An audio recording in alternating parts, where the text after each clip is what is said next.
सावन का महीना चल रहा था। सुबह से ही आसमान पर काले बादलों ने ऐसा डेरा डाल रखा था कि लग रहा था आज सूरज भी छुट्टी पर चला गया है। तेज हवा चल रही थी और कुछ ही देर में मूसलाधार बारिश शुरू हो गई।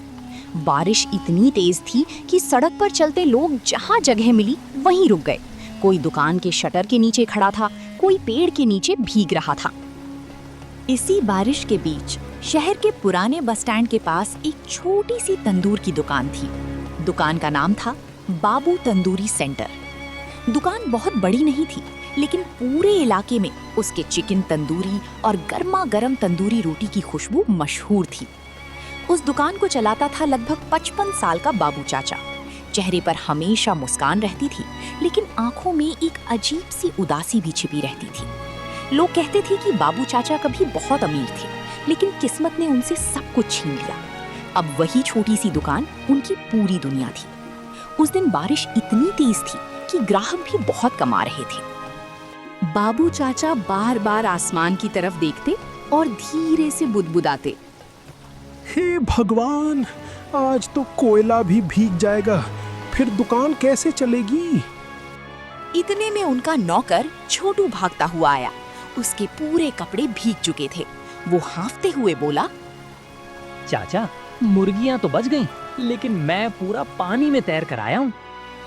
अरे पगले, तू आदमी है या बतख? आज तो बतख भी मुझे देखकर बोलेगी, भाई थोड़ा कम भीगा। दोनों जोर से हंस पड़े। बारिश के बीच वो छोटी सी हंसी दुकान में थोड़ी गर्माहट ले आई। कुछ देर बाद एक चमचमाती काली कार दुकान के सामने आकर रुकी। कार देखकर छोटू की आंखें फटी रह गई। चाचा, लगता है आज बड़ा ग्राहक आया है। कार का दरवाजा खुला। उसमें से लगभग 30 साल का एक अमीर आदमी बाहर निकला। उसने महंगा सूट पहन रखा था, लेकिन बारिश ने उसका सारा रौब धो दिया था। वो दौड़कर दुकान के अंदर आया। भाई साहब, जल्दी से एक पूरा चिकन तंदूरी और 10 तंदूरी रोटियां पैक कर दीजिए। बाबू चाचा मुस्कुराए। बस 10 मिनट लगेंगे। जितना जल्दी हो सके कर दीजिए। मेरी माँ अस्पताल में है। सुबह से उन्होंने कुछ नहीं खाया। डॉक्टर ने कहा है कि जो खाने का मन करे वही खिलाओ। बाबू चाचा का चेहरा अचानक गंभीर हो गया। उन्होंने बिना समय गवाए तंदूर जला दिया। चिकन पर मसाले लगाए गए। थोड़ी ही देर में पूरी दुकान खुशबू से भर गई। छोटू बार बार चिकन को देखकर अपनी जीभ फेर रहा था। धीरे से बोला, चाचा, थोड़ा सा टेस्ट कर ले। बाबू चाचा ने उसके सिर पर हल्की चपत मारी। अरे, ग्राहक का खाना है। बस देखकर ही पेट दुख रहा है। उसी समय दुकान के बाहर से एक बहुत धीमी आवाज आई। बाबू बेटा, 2 दिन से कुछ नहीं खाया। बारिश में भीगती हुई लगभग 70 साल की एक बूढ़ी अम्मा दुकान के बाहर खड़ी थीं। उनके कपड़े पूरी तरह भीग चुके थे। हाथ कांप रहे थे। आंखों में भूख साफ दिखाई दे रही थी। छोटू ने धीरे से कहा, चाचा, ये अम्मा रोज यहीं आती हैं। बाबू चाचा बिना कुछ बोले अंदर गए। उन्होंने 2 गरम तंदूरी रोटियां निकाली और एक पैनिक में पैक करके दे दिया। बुढ़िया की आंख में आंसू निकल गया। उन्होंने कहा, भगवान तुम्हें खुश रखे बेटा। इतने में वही अमीर ग्राहक ये सब देख रहा था। उसने पूछा, आप रोज ऐसे ही लोगों को खाना खिलाते हैं? बेटा, भूख का कोई धर्म नहीं होता और ना ही कोई अमीरी गरीबी। ये सुनकर वो आदमी कुछ पल के लिए चुप हो गया। इधर चिकन तंदूरी भी तैयार हो चुका था। सब कुछ पैक कर दिया गया। आदमी ने पैसे दिए और जल्दी से कार में बैठकर चला गया। बारिश अब और तेज हो चुकी थी। दुकान बंद करने का समय होने वाला था। तभी छोटू ने देखा कि दुकान के सामने एक छोटा सा 7-8 साल का लड़का बारिश में अकेला खड़ा है। उसके कपड़े फटे हुए थे। वो लगातार तंदूरी चिकन की तरफ देख रहा था, लेकिन अंदर आने की हिम्मत नहीं कर पा रहा था। बाबू चाचा ने उसे आवाज दी। अरे बेटा, इधर आओ। लड़का धीरे धीरे अंदर आया। वो कांप रहा था।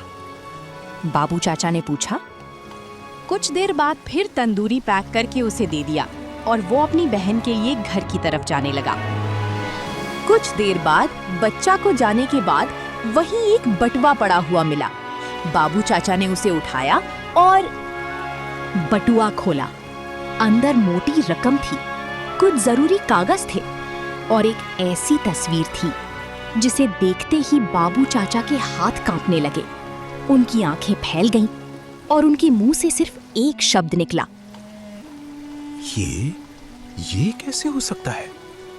बाबू चाचा के हाथ बुरी तरह कांप रहे थे।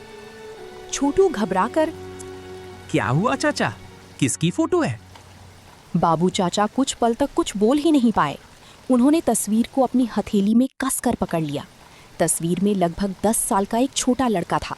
ठीक वैसी ही मासूम मुस्कान, वैसी ही बड़ी बड़ी आंखें, जैसी मुस्कान उन्होंने 20 साल पहले आखिरी बार देखी थी।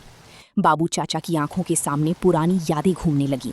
20 साल पहले उनका भी एक छोटा बेटा था, राजू। एक मेले में भीड़ के बीच वो अचानक कहीं खो गया था। पूरा शहर छान मारा, पुलिस में रिपोर्ट लिखवाई, अखबारों में फोटो छपवाई, लेकिन राजू कभी नहीं मिला।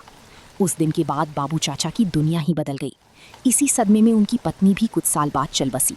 तब से बाबू चाचा हर भूखे बच्चे में अपने बेटे की झलक देखने लगे थे। छोटू ने धीरे से पूछा। चाचा, कहीं ये उसी राजू की फोटो तो नहीं? नहीं बेटा, ये राजू नहीं है, लेकिन इसकी शक्ल उससे बहुत मिलती है।